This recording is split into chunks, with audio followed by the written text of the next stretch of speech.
மூத்த பத்திரிகையாளர் வெங்கடேஷ் சார் நம்மளோட இணைஞ்சிருக்காரு. வணக்கம் சார். சிஎம் சார் பதவியேற்றதுலேருந்தே பார்த்திங்கன்னா பல விதமான விஷயங்கள் நடந்துகிட்டு இருக்கு.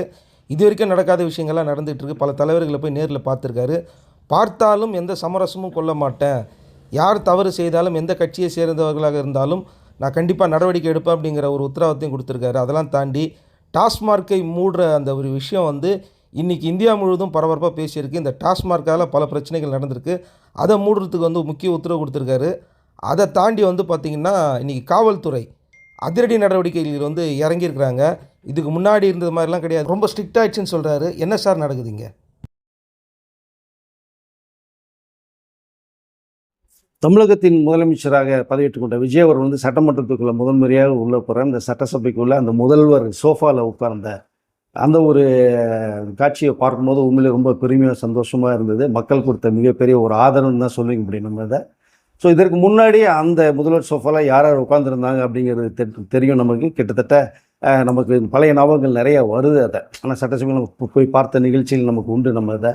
ஸோ அந்த இடத்தில் தமிழகத்தின் 13வது முதலமைச்சராக விஜய் அவர்கள் அமர்ந்த அந்த ஒரு விஷயம் உண்மையிலேயே மக்களுக்கு தான் இந்த நேரத்தில் மிக நன்றியை மகிழ்ச்சி தெரிவிச்சுன்னு நினைக்கிறேன். ரொம்ப அருமையாக அழகாக இருந்தது. இந்த காட்சிகள் பார்க்கும்போதே விஜய் அவர்கள் அந்த கிரீன் சோஃபாவில் உட்காந்து இந்த ஒரு அழகு.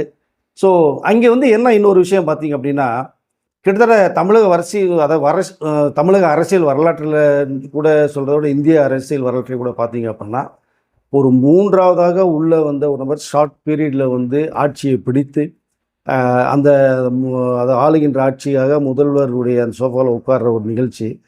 அதற்கு எதிரில் நீங்கள் பார்த்தீங்க அப்படின்னா, இதற்கு முன்பாக தமிழகத்தை ஆண்ட 2 மாபெரும் கட்சிகள் கிட்டத்தட்ட ஒரு 58 வருடமாக மாறி மாறி ஆட்சி புரிந்தவர்கள். இன்றைக்கு தாவேக்கு ஆட்சி அமைக்கப்பட்ட பிறகு எதிர் வரிசையில் எதிர்கட்சியாக முதன்மை கட்சியாக ஒரு கட்சியும் அதன் பக்கத்தில் இன்னொரு கட்சியும் அமர்ந்திருப்பது என்பது நான் இதுக்கு முன்னாடி சொன்னதான்.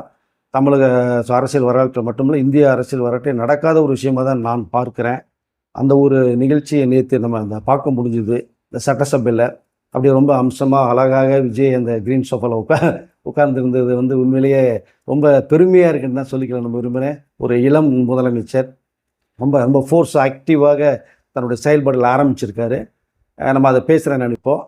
அதற்கு பின்னால் பார்த்தீங்க அப்படின்னா, கிட்டத்தட்ட ஜேசிடி பிரபாகர் அவர்கள் போட்டியின்றி சபாநாயகர் நிரந்தர சபாநாயகர் தேர்ந்தெடுக்கப்பட்டிருக்காரு. நம்ம இதற்கு முன்னாடி நான் சொல்லியிருக்கேன், நான் இதை நம்ம வீடியோவில் சொல்லியிருக்கேன். ஏன்னா ஒரு அரசியல் அனுபவம் வாய்ந்த ஒரு நபர் தான் சபாநாயகர் போஸ்ட்டில் உட்கார வைப்பாங்க. ஏன்னா சபாநாயகருக்கு அதை விண் உயர வானளவே அதிகாரம் இருக்குது அப்படிங்கிறது நம்ம கேள்விப்பட்டிருக்கோம். இதற்கு முன்பாக சபாநாயகர் சொன்ன விஷயம் அது. அப்போ அரசியல் அனுபவம் நிறைந்தவர், அரசியல் நுணுக்கங்களை தெரிந்தவர் ஜேசிடி பிரபாகர் அவர்கள். ஸோ சட்டசபையில் என்னென்ன நடக்கும், என்னென்ன கேள்விகள் வரும், எப்படி ஆர்குமெண்ட்ஸ்லாம் வருங்கிறது தெரியும். அதையெல்லாம் சமாளித்து ஹேண்டில் பண்ணி கொண்டு போகக்கூடிய ஒரு நபர் தான் நமக்கு வேணும். அது ஜேசிடி பிரபாகர் சரியான நபராக எல்லாரோடும் போட்டியிட்டு தேர்ந்தெடுக்கப்பட்டிருக்காரு. அவர் இந்தியாவிலேருந்து இந்த நிரந்தர சபாநாயகராக அதை பணியாற்றுவார் அப்படின்னு சொல்லி விரும்புகிறேன் நான். இன்னொன்று பார்த்தீங்கன்னா, முக்கியமான ஒரு விஷயம் 13 பெண்கள் டிவிக்கில் வின் பண்ணியிருக்காங்க. அதில் கீர்த்தனா அப்படிங்கிற ஒரு பெண்மணி, அவருடைய சொந்த ஊர் விருதுநகர்.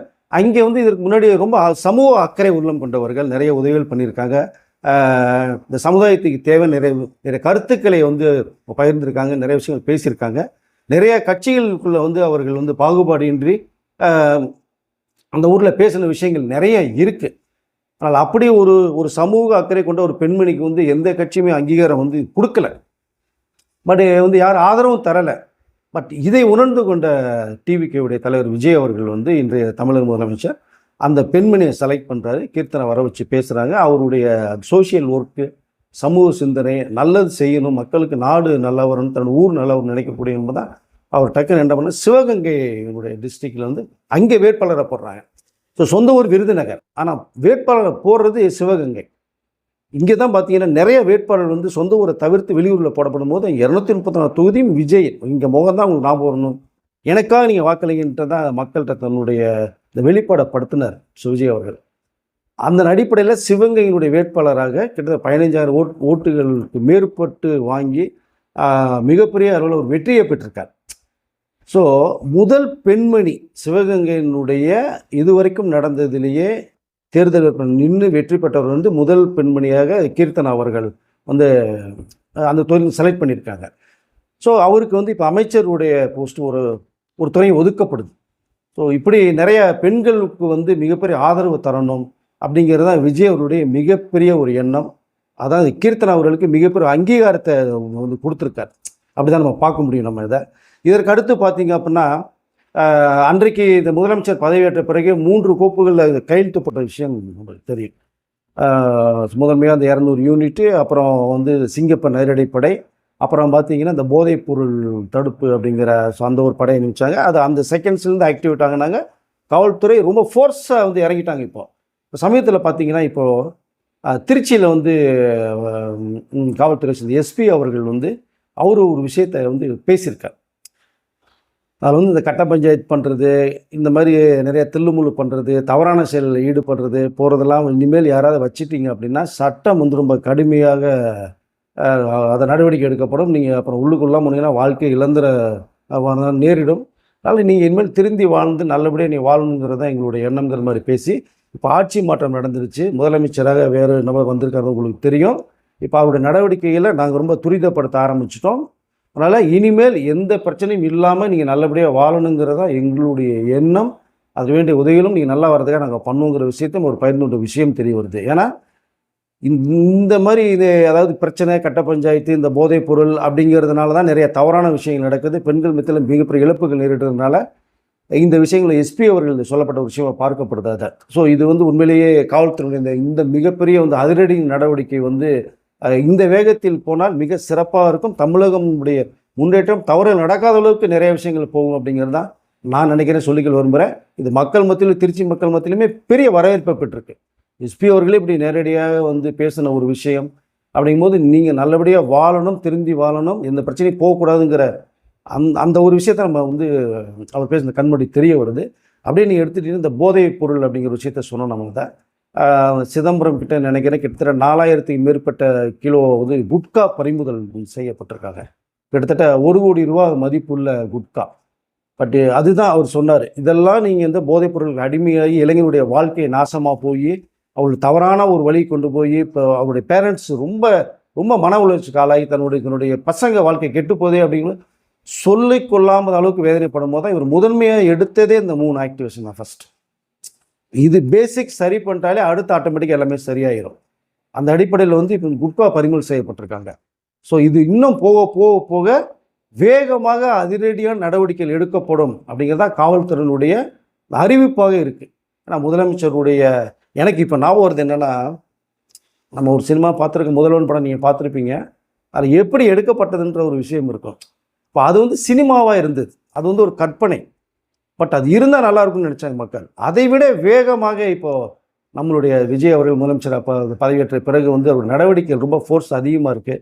இந்த தமிழ்நாட்டை வேறு லெவலுக்கு கொண்டு போகணும், மாற்றணும், மக்களுக்கு அவங்களுடைய வாழ்வாதாரம் உயர்த்தணுங்கிற ஒரு நோக்கத்தை நம்ம பார்க்க முடியுது.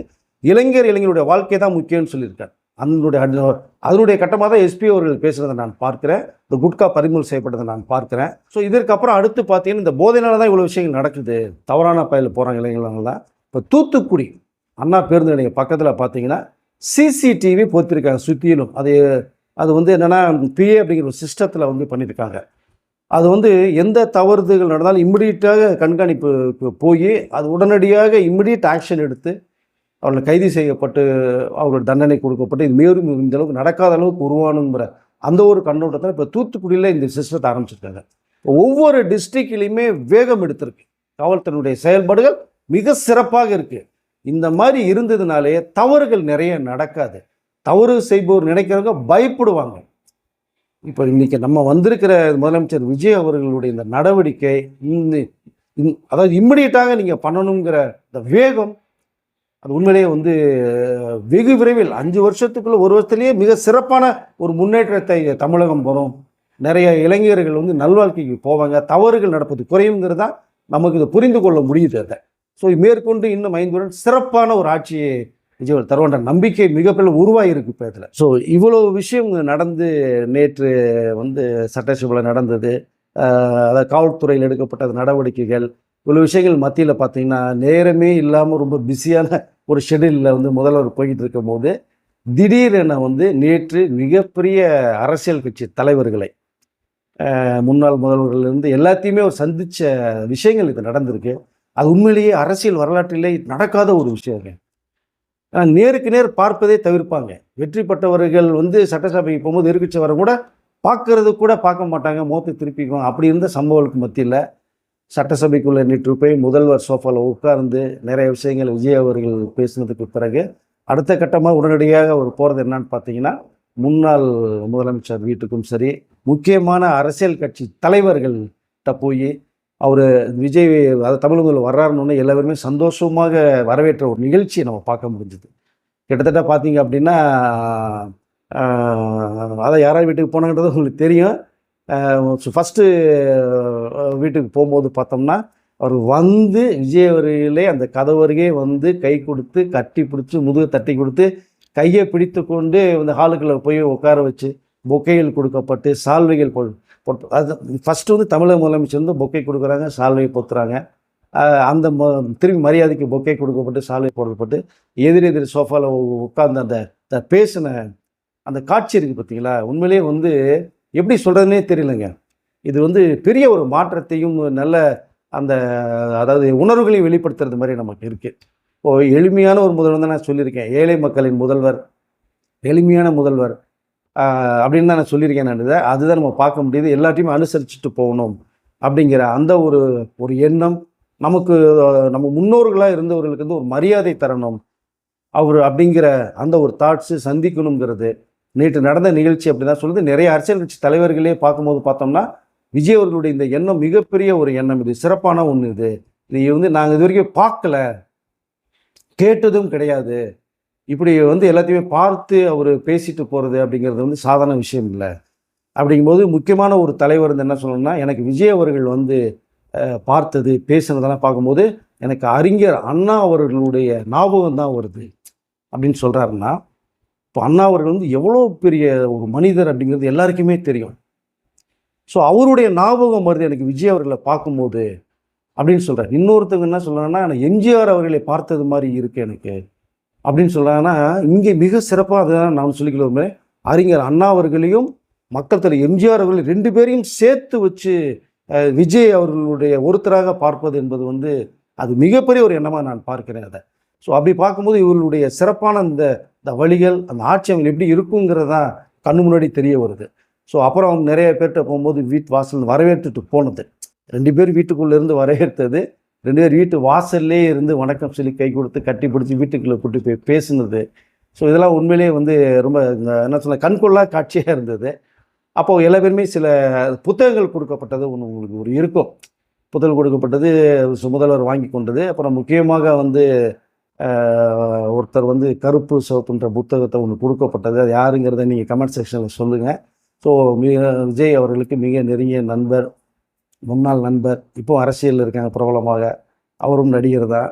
ஸோ இப்படி நிறையா பேர் வந்து விஜய் அவர்களை வந்து வீட்டுக்குள்ளே கூப்பிட்டு போய் பேசுனது, உட்கார வச்சு பேசுனது. நாங்கள் விஜய் அவர்களுக்கு வந்து வாழ்த்துக்களை சொல்லணும், அறிவுரைகளை நாங்கள் சொல்லலை, அந்த வாழ்த்துக்களை நாங்கள் சொன்னோம், ஆசீர்வதித்தோம் அப்படிங்கும்போது பார்த்தோம்னா ரொம்ப சிறப்பாக ஒன்று இருக்குது.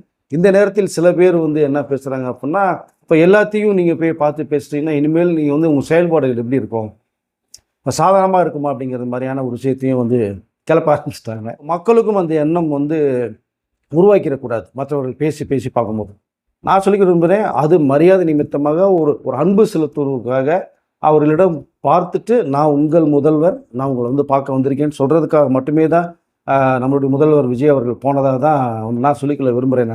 நான் அவருடைய எண்ணம் அதுமாக தான் இருக்கும். ஆனால் அந்த தமிழகத்தினுடைய வளர்ச்சிக்கும் மக்களுக்கும் எந்த இடையூறும் சிறப்பான ஒரு நடைமுறை தான் கொண்டு வரணும். அதற்காக நான் எந்த விதமான காம்ப்ரமைஸ் ஆகிறதோ செய்கிறதோ என்னுடைய செயல்பாடு குறைத்தோ யாரும் நீங்கள் நினச்சிட வேண்டாம். என்னுடைய அரசியல் நடவடிக்கைகள், அரசியலுடைய பார்வை எல்லாம் வெளிப்படையாக தான் இருக்கும். மக்கள் மத்தியில் முன்னாடி நேரடியாக கொண்டு போய் நான் வந்து சமர்ப்பிச்சிருவேன். அவங்கள்ட்ட நான் வந்து அதாவது என்னங்கிற விஷயத்தை சொல்லிடுவேன் அப்படிங்கிறதான் விஜய் அவர்களுடைய தமிழக விஜய் அவர்களுடைய தாட்ஸு. அதில் எந்த மாற்றமும் இருக்காது. பார்த்தது வேறு, முதலமைச்சராக செயல்படுவது வேறு என்பதை அப்படிங்கிறதான் சொல்லிக்கொள்ள விரும்புகிறேன். ஒரு சில பேர் அப்படி கருத்துக்களை பேசுகிறாங்க, ஒரு சில பேர் வந்து ரொம்ப பிரமாதமாக இருக்கிற நடவடிக்கைகள் அப்படிங்கிற விஷயத்த வந்து எனக்கு பேசுகிறதுக்கு உணர முடிஞ்சது. நம்ம அதை இந்த நேரத்தில் சொல்லிக்கணும்னு நான் விரும்புகிறேன் நான் அதை. ஸோ அந்த தலைவர் வீட்டில் வேலை செய்கிற பெண்கள் வந்து நேராக விஜய் அவர்கள், தமிழக முதலமைச்சர் விஜய் அவர்கள்ட்ட வந்து பக்கத்தில் நின்று நம்ம கை கொடுத்து பேசுனது. அதில் ஒரு பெண் வந்து தமிழக முதல்வர் வந்து அப்படி ஒரு மாதிரி திருஷ்டி கழிப்பாங்க இல்லையா, அதை வந்து அப்படியே பண்ணி இந்த நெத்தியில் சொடக்கு விடுவாங்க ஒரு மாதிரி. அதில் பண்ணும்போது வந்து என்ன ஒரு ஆனந்தம் அந்த பெண்களுக்கு வராது. நம்ம நினச்ச ஒரு முதல்வர் வந்து வந்திருக்காங்க தமிழ்நாட்டுக்கு.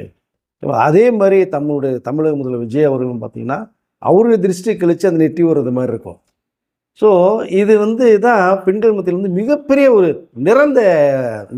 மனசுக்குள்ள நிரந்தர இடத்தை வந்து பிடிச்சிட்டார் அப்படிங்கிறது தான் தெரிய வருது. அதை ஸோ அதை மீண்டும் சொல்லிக்கிறது தான், நம்ம பார்த்த முதல்வர்கள்லாம் வேறு மாதிரி இருந்தவர்கள். இவர் ரொம்ப நம்மளோட நெருங்கி நம்ம குடும்பத்தில் ஒருத்தராக, அவர் சொன்னது மாதிரி தான், உங்கள் வீட்டில் இருக்கிற ஒரு விஜய் தான் நான் சொல்கிறது மாதிரி தான் ஒவ்வொரு வீட்லேயுமே இருக்கிற ஒரு பிள்ளையாக நம்ம தமிழக முதல்வராக இருக்காருங்கிறதா இந்த நிகழ்ச்சி எனக்கு காட்டுது. அதனால் அவர் வந்து நேற்று எல்லா தலைவரும் பார்த்தது வேறு, இன்றைக்கு வேறு சில தலைவர்களை பார்க்க போகிறாங்க. இது வேறு, அவருடைய அரசியல் நடவடிக்கைகள் வேறு அப்படிங்கிறது தான் அவருடைய பார்வையும் நம்மளுடைய பார்வையும். அதை தெளிவாக சொல்லிக்கல விரும்புகிறேன் நான் இதை. இப்போ அதற்கு அடுத்து பார்த்தீங்க அப்படின்னா, ஃபஸ்ட்டு சொல்லும்போது இந்த போதைப்பொருள் வந்து கண்டிப்பாக அதை மிகப்பெரிய ஒரு சட்டத்தை ஏற்றி கொண்டு வந்து சொல்லியிருந்தார் இல்லையா. இப்போ அதனுடைய நடவடிக்கையாக டாஸ்மாக் மதுக்கடைகள் 717 கடைகள் 2 வாரத்துக்குள்ளாக உடனடியாக மூடிவிட வேண்டும் அப்படிங்கிறத இம்மிடியட்டாக ஒரு ஆக்ஷன் எடுக்க சொல்லியிருக்காங்க. அதில் என்ன எங்கெங்கே அப்படின்னு பார்த்தீங்க அப்படின்னா, ஒரு சார்ட் இருக்கு, நான் சொல்லிடுறேன். பொதுமக்கள் நலனை கருத்தில் கொண்டு இந்த கோயிலெலாம் இருக்கும், உங்களுக்கு நிறைய வந்து ஆலயங்கள் இருக்கும். இப்போ அதனுடைய பக்கத்தில் இருக்கிற 276 கடைகள். ரெண்டாவதாக பார்த்தீங்கன்னா இந்த ஸ்கூல், காலேஜ், கல்வி நிறுவனங்கள் இருக்கும். ஸோ அந்த கல்வி நிறுவனங்கள் பக்கத்தில் இருக்கிற கிட்டத்தட்ட 186 கடைகள். இதற்கு அடுத்து பார்த்தீங்கன்னா இந்த bus stand, main bus stand எல்லாம் இருக்கும். நிறைய ஊரில் சின்ன பெருநிலையம், பெரிய நிலையம்லாம் இருக்கும். அது பக்கத்துல எல்லாம் பார்த்தீங்கன்னா 255 கடைகள். மொத்தமாக இந்த கோயில், ஆலயங்கள் பக்கத்தில், ஸ்கூல், காலேஜ் பக்கத்தில், பஸ் ஸ்டாண்டு பக்கத்தில் இருக்கிற 717 கடைகளை 2 வாரத்திற்குள் மூடிவிட வேண்டும் என்பது முதலமைச்சருடைய ஆணையாக பிறப்பிக்கப்பட்டுள்ளது. இது இப்போதைக்கு உள்ளது. இனி போக போக மதுக்கடைகள் குறைக்கப்படும் அப்படிங்கிற விஷயத்தையும் வந்து முதல்வர் அவர்கள் வந்து ஒரு அறிக்கையில் சொல்லியிருக்காங்க. ஸோ இது உண்மையிலே வரவேற்கத்தக்க ஒரு விஷயமா நான் பார்க்குறேன். பல இளைஞர்களுடைய வாழ்க்கையை உயர்த்துகிறார் நம்முடைய தமிழக முதல்வர். பல பெண்களுடைய வாழ்க்கையையும் அவர் உயர்த்துகிறார் அப்படிங்கிறதான் இந்த நிகழ்ச்சி மூலமாக நமக்கு தெரிய வருது. பல குடும்பங்கள் பிரகாசமாக வாழ்க்கையை வாழ்வதற்கும் இந்த மதுக்கடைகளுடைய குறைப்பு வந்து பார்க்கப்படுது. இன்னும் மேலும் நிறைய கடைகள் வந்து மேலும் குறைக்கப்படுங்கிற விஷயத்தையும் அவர் சொல்லிக்கொள்ள ஆசைப்படுறாரு. உண்மையிலே பெண்கள் மத்தியில் வந்து இது உண்மையிலே சிறப்பான வரவேற்பை பெற்றிருக்கு அப்படிங்கிறதான் சொல்லிக்கொள்ள விரும்புகிறேன் நான் இதை. ஸோ மொத்தத்தில் நேற்று நடந்த இந்த சட்டசபையில் நடந்த அந்த விஷயங்கள்லேருந்து, போலீஸ், காவல்துறை அவர்கள் அறிக்கை, இந்த போதைப்பொருள் ஒழிப்பிலிருந்து, ஸோ இன்று இந்த மதுக்கடைகள் குறைப்பு வரைக்குமே பார்த்தா ஒரு சிறப்பான ஒரு விஷயத்தை நேற்று விஜய் அவர்கள் வந்து பண்ணியிருக்காங்க. தமிழக முதல் விஜய் அவர்கள் பண்ணியிருக்காங்கிறதான் நான் சொல்லிக்கொள்ள விரும்புகிறேன் நான் இதை. மேலும் இன்னொரு சிறப்பு விஷயமாக இப்போது சொல்லிக்கிறேன்.